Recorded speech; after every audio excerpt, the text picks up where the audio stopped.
नमस्कार। अभी आप कल तक हमने आपको पार्ट 3 रसखान के बारे में बताया था। आज पार्ट 4 कैदी और कोकिला, इसके बारे में बता रहे हैं। रचनाकार हैं माखनलाल चतुर्वेदी।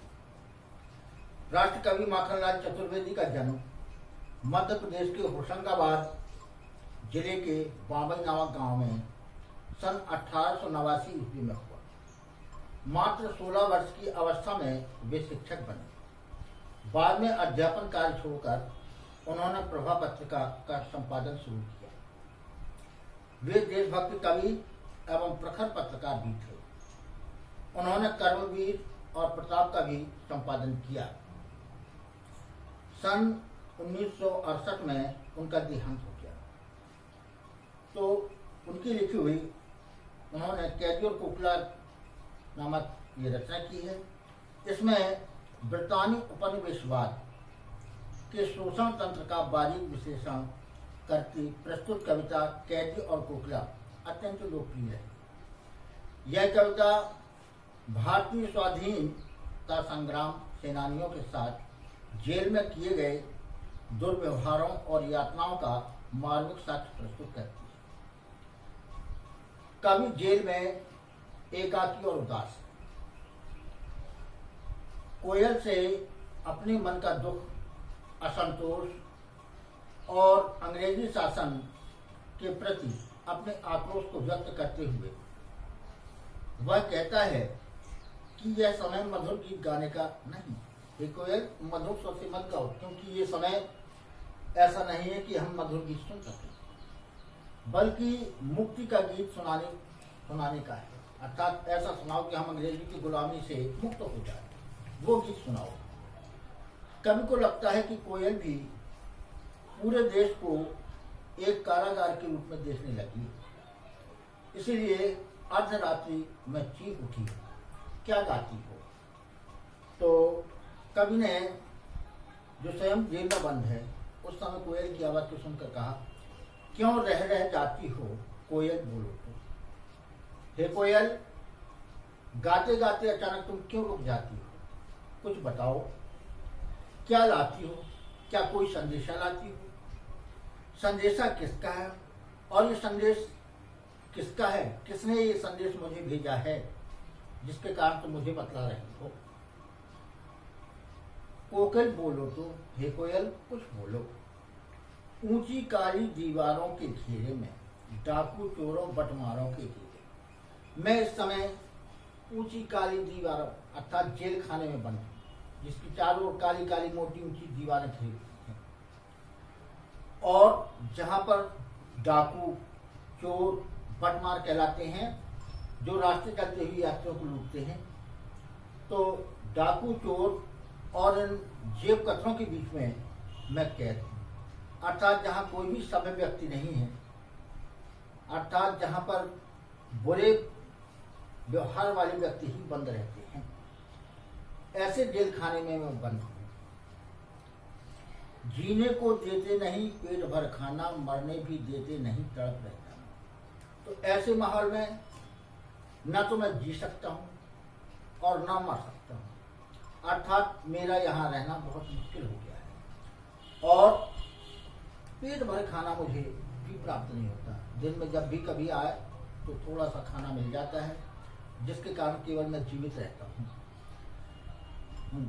तड़प रह जाना, इस प्रकार मैं जीने और मरने के बीच में तड़प कर रह जाता हूँ, अर्थात न तो मेरे प्राण ही निकलते और न मैं यहाँ से मुक्त हो पाता। शासन है या तम का प्रभाव गहरा है। ये अंग्रेजी शासन है। ऐसा लगता है कि चारों गहरा घना अंधेरा छाया हुआ है, काला अंधेरा है, अर्थात वहां सच्चाई को सुनने वाला कोई नहीं, और ऐसे लोगों को हमेशा जेल में ही बंद करके रखते हैं। हिमकर निराश कर चला रात भी काली, इस समय कालिमा मई जगी क्यों आई। जब चारों ओर निराशा के बादल छाए हुए हैं, अंग्रेजी शासन की कालमा चारों ओर छाई है, तो ऐसे कालमामयी शासन में अर्धरात को तू क्यों जाती, अर्थात मुझे क्यों जगा रही है। क्यों हूक पड़ी वेदना बोझ वाली। तुम्हारी इस आवाज को सुनकर जो मैं पीड़ा को भूलना चाहता था वह पुनः जागृत हो गई। अर्थात तुम्हारी आवाज को सुनकर मेरे अंदर देश प्रेम की भावना जाग उठी है, देश को स्वतंत्र कराने की भावना जाग उठी है। ये कवि कोयल से कहता है। कोकिल बोलो तो क्या लूटा है, हे कोयल बताओ तुम्हारा इस समय क्या लुट गया है। अर्थात मेरा तो संपूर्ण लुट गया है, मेरा देश गुलाम है, मेरे देश का संपूर्ण धन अंग्रेज लूटे लिए जा रहे हैं, लेकिन तुम्हें क्या कष्ट है जो आज रात के समय बोल रही हो। मृदुल वैभव सी रखवाली सी कोकिल बोलो तो, मृदुल वैभव सी रखवाली, क्या तुम किसी खजाने की रक्षा कर रही हो या तुम्हारा खजाना लुट रहा है। तो कोकिल बोलो तो इस कारण तुम बोल रही हो, अर्थात तुम अपने धन की रक्षा करने के लिए ऐसा बोल रही हो। क्या हुई बावली आधी हो चुकी, क्या ये तुम्हारा पागलपन है कि आधी रात के समय तुम अचानक बोलने लगे, क्योंकि प्रातःकाल होने पर ही तुम बोलती हो, लेकिन आज आधी रात के समय बोल रही हो, तो इसका क्या कारण है। किस दावानल की ज्वालाएं हैं देखी, दावन कौन सी ऐसी आंतरिक ज्वाला तुम्हारे अंदर भड़की है जिसके गर्मी के कारण तुम इस रात आधी रात को बोल रही हो। तो कोकिल बोलो तो, फिर कोयल इसके बारे में कुछ तो बताओ।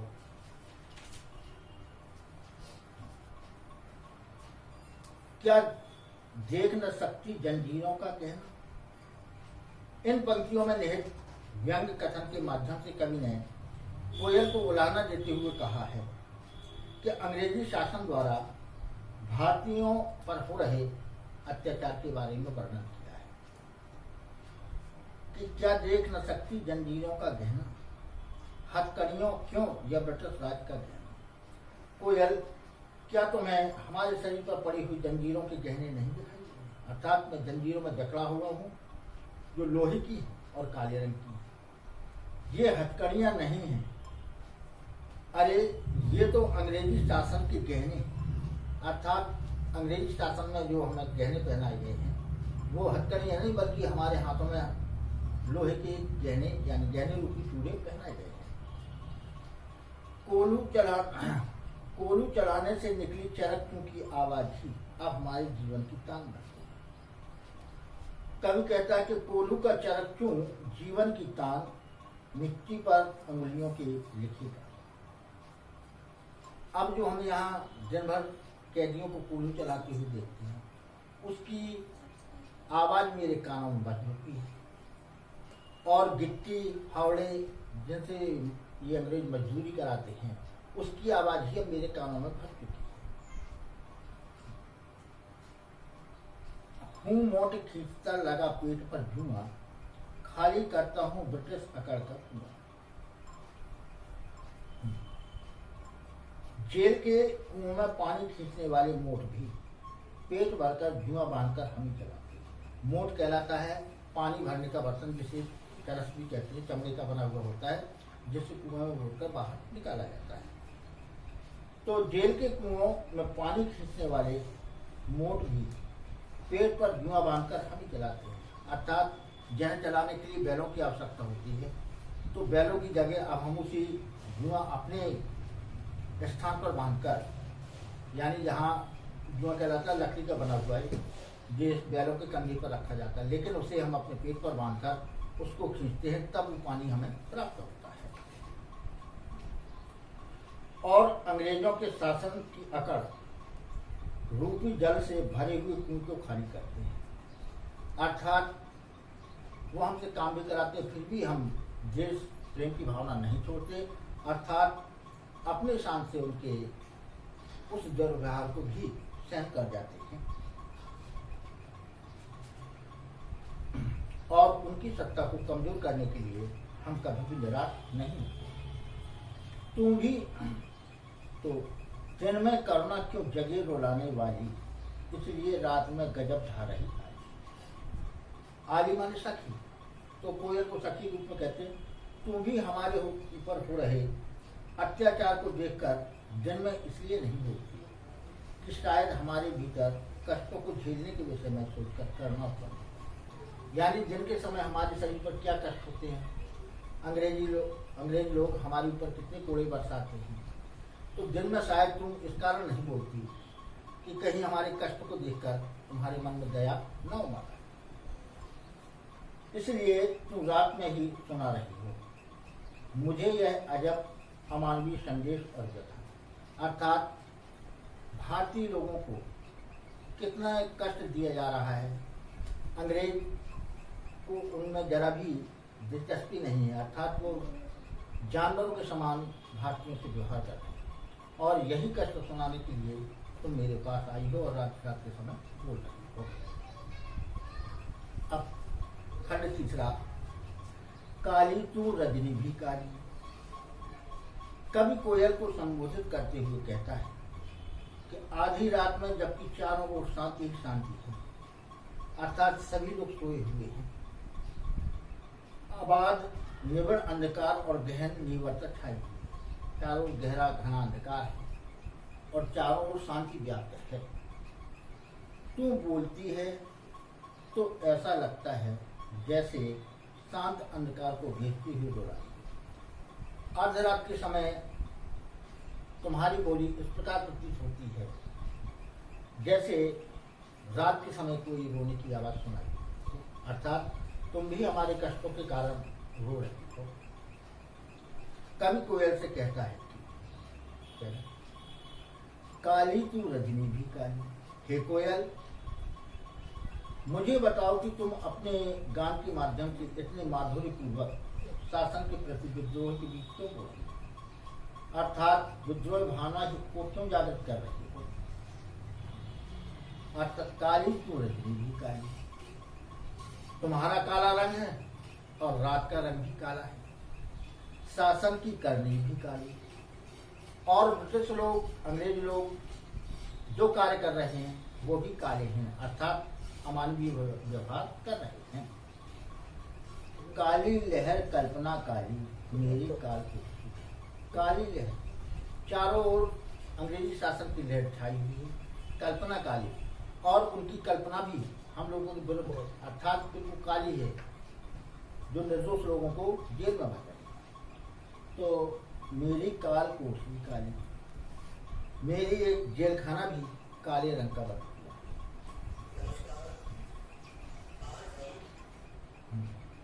तो मेरी लौह श्रृंखला काली, पहरे की होंकृत की ब्याली, लहरें भी काली हैं और कल्पना का रंग भी काला पड़ चुका है, अर्थात क्या कल्पना की जाए उसका रंग भी काला पड़ चुका है। सिपाहियों की टोपियां और कैदियों के कंबल सभी काले, पहरे की हुंकृत की ब्याली, मेरी लोहे की जंजीरें भी काली हैं, अर्थात पूरा परिवेश ही अमानवीय है, अर्थात संपूर्ण काला है, जुल्म और जलालत से भरा हुआ है, प्राणों पर भी संकट है। कवि कहता है कि ऐसे में जबकि शासन इतना क्रूर और निर्दयी है, पराधीनता के इस संकट रूपी सागर में मुक्ति की आकांक्षा रूपी अपने इन चमकीले गीतों को क्यों तैरा रहे। हे कोयल कुछ सोचो। अर्थात कवि कोयल से कहता है कि जब यहाँ संपूर्ण वस्तुएं काली, लोहे की जंजीरें काली, सिपाहियों की टोपियां काली, कैदियों को ओढ़ने वाले कंबल काले, ये जेल की दीवारें काली, और यहाँ पर जो भी पहरेदार हैं वो भी काले रंग के थी, अर्थात वो हमें चारों ओर से घिरे रहती है, जिसके कारण यह मेरी कल्पना भी काली पड़ रही है। तो फिर बताओ कि किस कारण से तुम ये गीत गा रही हो, अर्थात मुझे कुछ समझाओ कि किस कारण ये मुझे गीत सुनाना पड़ रहा है। चौथा है, तुझे मिली हरियाली गाली, मुझे नसीब कोठरी वाली, तेरा नभ भर में संचार, मेरा 10 फुट का संसार, तेरे गीत कहावे वाह, रोना भी है मुझे गुनाह, देख विषमता तेरी मेरी, बजा रही किस पर नखरी, इस हुंकृत पर अपनी कृत से और कहो क्या कर दूं, कोकिल बोलो तो मोहन के व्रत पर प्राणों का आशव कितना था? कोकिल बोलो तो। कवि इन पंक्तियों में अंग्रेजी शासन की अमानवीयता पर चोट करते हुए वातावरण में व्याप्त विषमताओं के बारे में बता रहा है। अर्थात वातावरण कैसा हमारे लिए विषम है, अंग्रेजों ने कैसे नियम बनाए हैं जो हमारे विरुद्ध है, इसके बारे में कवि ने यहाँ वर्णन किया है। कवि कहता है कि हे कोयल, तुम्हें तो हरियाली युक्त डाल अर्थात जीवन जीने की स्वतंत्रता है। अर्थात हे कोयल, तुम यहाँ से वहाँ हरी डाली पर घूमती फिरती हो और तुम्हारा जीवन स्वतंत्रता का है।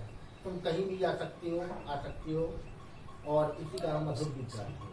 किंतु मेरे भाग में तो जेल की काली कोठरी। अर्थात हे कोयल, तुम्हें तो सभी आवश्यकता सावधान मिली हुई है, लेकिन मुझे तो इस काल कोठरी में कुछ सोचने का भी, अपने मन से सोचने का भी मौका नहीं। मेरे भाग में तो जेल की काली कोठरी और तुम आकाश में विचरण करते हो। तुम स्वच्छंद आकाश में इधर से उधर घूमती फिरती हो, तुम्हें कोई रोक टोक नहीं है। पूरा आकाश ही तुम्हारा है और उन्मुक्त संचरण के लिए, अर्थात पूरे आकाश में तुम इधर से उधर जहाँ भी जाना चाहो जा। लेकिन मैं यहाँ कोठरी में बंद हूँ, यहाँ से निकलना दूर कहीं घूमना भी मुश्किल है। अर्थात अपने विचारों को मैं भी जेल के अंदर प्रकट नहीं कर सकता, क्योंकि पहरेदार लगे हुए हैं और मेरे विचारों को सुनकर और भी जान लेते हैं। जबकि मेरा संसार तो इस 10 फुट की जेल कोठरी में सिमट कर, अर्थात 10 फुट का जो जेल खाना है, इसी कोठरी में मुझे रहना पड़ रहा है और मैं यहाँ से निकल कर कहीं बाहर के वातावरण में नहीं जा सकता, न किसी से मिल सकता हूँ। तुम्हारे गीत से तो तुम वाहवाही का पात्र बन गए। अर्थात हे कोयल, तुम जहाँ भी जाती हो तुम्हारी वाहवाही चारों तरफ होती है, क्योंकि तुम्हारा स्वर मधुर है और अपने मधुर कंठ के कारण तुम्हारी सब जगह प्रशंसा होती है। जबकि मैं तो रो भी नहीं सकता, क्योंकि रोने पर भी मुझे और दंड मिलेगा। अर्थात मैं अपनी व्यथा का यहाँ वर्णन भी नहीं कर सकता। तुम तो अपनी स्वच्छता पूर्वक घूम सकती हो, लेकिन मैं अपनी व्यथा का वर्णन भी जेल खाने में नहीं कर सकता। कभी यहाँ अप्रत्यक्ष रूप से पराधीनता के काल के में अंग्रेजों द्वारा स्वाधीनता सेनानी पर लगाए गए प्रतिबंधों की ओर संकेत कर रहा है। अर्थात अंग्रेजों ने स्वाधीनता संग्राम सेनानियों के प्रति बहुत ही कठोर नियम बनाए थे, जिसके कारण वो न किसी से मिलने पाए, न किसी से बात करने पाए और न जेल से बाहर जा पाए। क्योंकि यदि ये जेल से बाहर निकलते हैं तो पुनः संगठन करके देश को आजाद कराने के बारे में सोचते। इसलिए स्वतंत्रता संग्राम सेनानियों के प्रति उनका बहुत ही कठोर नियम था। कवि कोयल से कहता है कि फिर भी यदि मेरी व्यवस्था को जानकर भी तुम अपनी स्वर रूपी रणभेरी सुना सुनाकर मुक्त संग्राम के लिए प्रेरित कर रही हो, तो तुम्हारी इस ओंकार के बदले तुम ही बताओ मैं अपनी कृति के माध्यम से और क्या करूं। अर्थात तुम इस प्रकार की गीत सुनाकर मुझे स्वाधीनता संग्राम की कूदने के लिए विवश कर रही हो, तो तुम ही बताओ मैं जेल में बंद हूँ, मैं यहाँ क्या कर सकता हूँ। केवल अपनी रचना के माध्यम से ही मैं लोगों को सचेत कर सकता हूँ और स्वाधीनता संग्राम के प्रति आश्वस्त कर सकता हूँ। तो हे कोयल, तुम ही बताओ कि गांधी के देश की स्वतंत्रता की इस व्रत की रक्षा के लिए अपने प्राणों के रस का आटा बनाकर किसके प्राणों में भरते हैं। अर्थात मैं चाहता हूँ कि मेरा देश स्वतंत्र हो और मैं उसके लिए कुछ कार्य कर सकूँ। अभी आपने ये कैदी और कुकरा के माध्यम से आपने एक स्वतंत्रता संग्राम सेनानी के जो कि जेल में बंद है उसके बारे में सुना।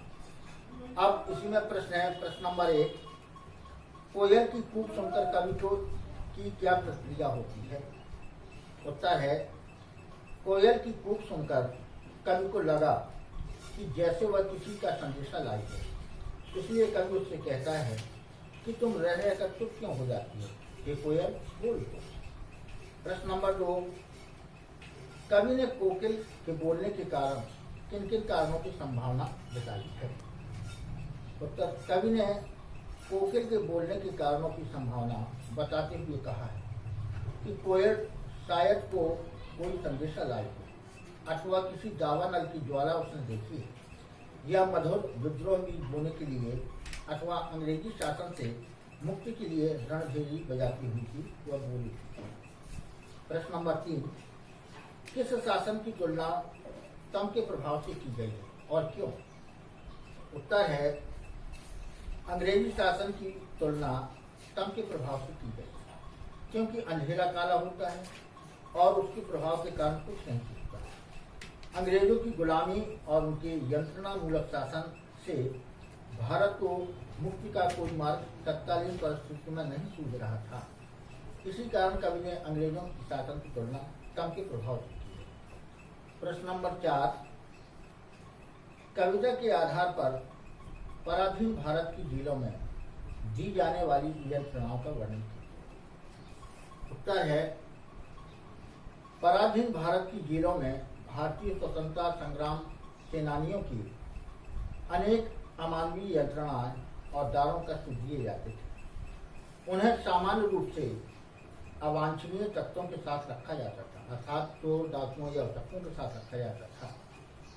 पेट भर खाना न देना, मोट खिंचवाने का श्रम साध्य कार्य करवाना, कोल्हू चलवाना, श्रमिक की भांति दिन रात काम कर में लगाए रखना और किसी से मिलने जुलने की इजाजत न देना आदि अनेक अवर्णनीय कष्ट दिए जाते थे। प्रश्न नंबर 5 है, भाव स्पष्ट कीजिए। मृदुल वैभव की रखवाली से कोयल बोलो तो। भाव का मतलब है कि अपनी मतवाली वाणी से, मीठी वाणी से जो तुम दूसरों को आकर्षित कर रहे हो, उसका भाव क्या है, कवि ये पूछता है। प्रश्न नंबर अगला, कवि को कोयल से ईर्ष्या क्यों हो? उत्तर है, कोयल परतंत्र देश में रहकर भी आकाश में स्वच्छंदता पूर्वक विचरण करती है, अर्थात अंग्रेजों का शासन भी था, लेकिन पक्षी को इधर उधर घूमने में कोई रोक नहीं सकता था, इस कारण वो स्वच्छंद थी। जबकि कवि जेल में बंद है और परतंत्रता की बेड़ियों में जकड़ा हुआ है, इसीलिए कवि को कोयल से ईर्ष्या हो रही है। प्रश्न नंबर अगला है, कवि के स्मृति पटल पर कोयल के गीतों की कौन सी मधुर स्मृतियां अंकित हैं, जिन्हें वह अब नष्ट करने पर तुली है? उत्तर है, कवि के स्मृति पटल पर कोयल के गीतों की चमकीली तथा वाहवाही भरी स्मृतियां अंकित हैं। इन्हें परतंत्रता रूपी संकट सागर पर तैराकर वह नष्ट किए जाने पर तुली हुई है। तो अब ये कैदी और कोकिला नामक पाठ समाप्त हुआ। अब फिर पुनः अगले एपिसोड में मिलेंगे। नमस्कार।